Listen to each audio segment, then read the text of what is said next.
Akshay Chaudhary from Daryapur. My father name is Vikas Chaudhary.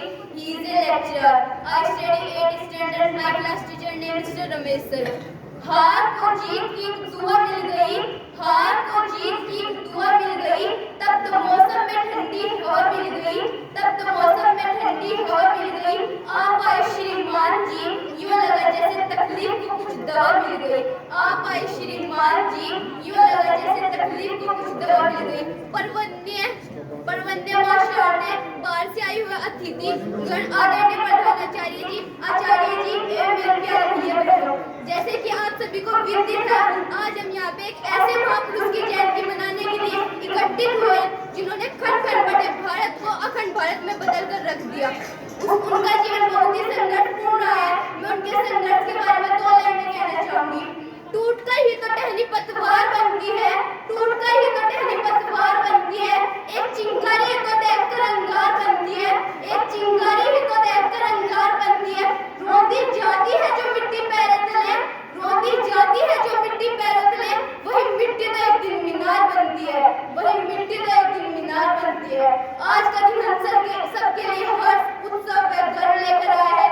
हर्ष इसलिए कि आज हम सब आजाद हैं। हमें अपने ही जय के नारे लगाने के लिए किसी की इजाजत की आवश्यकता नहीं है। हमारी योग्यता किसी विदेशी शासक के गुलाम नहीं है। स्वतंत्रता क्या होती है, गुलामी की वेदना का एहसास क्या होता है, हम तो केवल कल्पना कर सकते हैं। 15 अगस्त 1947 से पहले जिन्होंने स्वतंत्रता के लिए संघर्ष किया, उनमें से एक महापुरुष सरदार पटेल भी थे।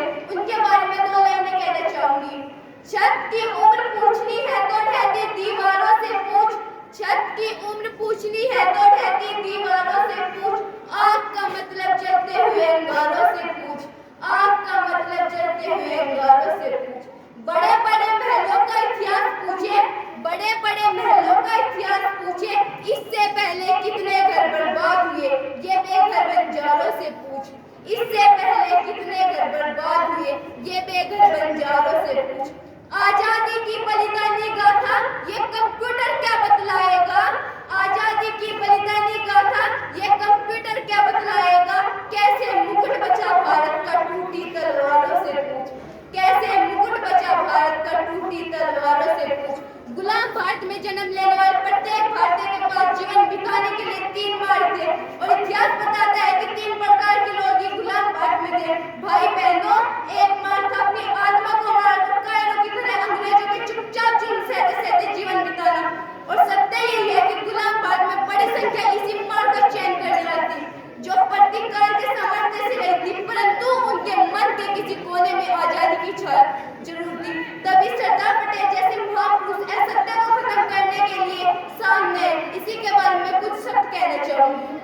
उन पैरों का भी क्या होना जो आगे को बढ़ न सके, उन पैरों का भी क्या होना जो आगे को बढ़ न सके। निराधार चट्टान है जो तूफान के आगे अड़ न सके, निराधार चट्टान है जो तूफान के आगे अड़ न सके। लाखों ऐसे बादल फिरते जिनमें पानी की बूंद नहीं, लाखों ऐसे बादल फिरते जिनमें पानी की बूंद नहीं। कर कहूंगी उस सत्य को जो असत्य से लड़ न सके, कर कहूंगी उस सत्य को जो असत्य से लड़ न सके। आज भी हमारे देश को सरदार पटेल जैसे महापुरुष की आवश्यकता है। अगर आज भी हमारे बीच सरदार पटेल जैसे नेता होते तो आज भी हम विश्व में अपनी नई पहचान बना ली होते। इसलिए कहती हूँ, घोर अंधकार है गुजारिश चाहिए, घोर अंधकार है गुजारिश चाहिए। पतझड़ों के दौर में मधुमास चाहिए, पतझड़ों के दौर में मधुमास चाहिए। राष्ट्र प्रेम के हृदय में एहसास चाहिए, राष्ट्र प्रेम के हृदय में एहसास चाहिए। माँ भारती पुकारती हर बेटा मुझे सरदार चाहिए, माँ भारती पुकारती हर बेटा मुझे सरदार चाहिए। अब मैं इन शब्दों के साथ अपनी वाणी को विराम देना चाहूंगी। जय हिंद, जय भारत।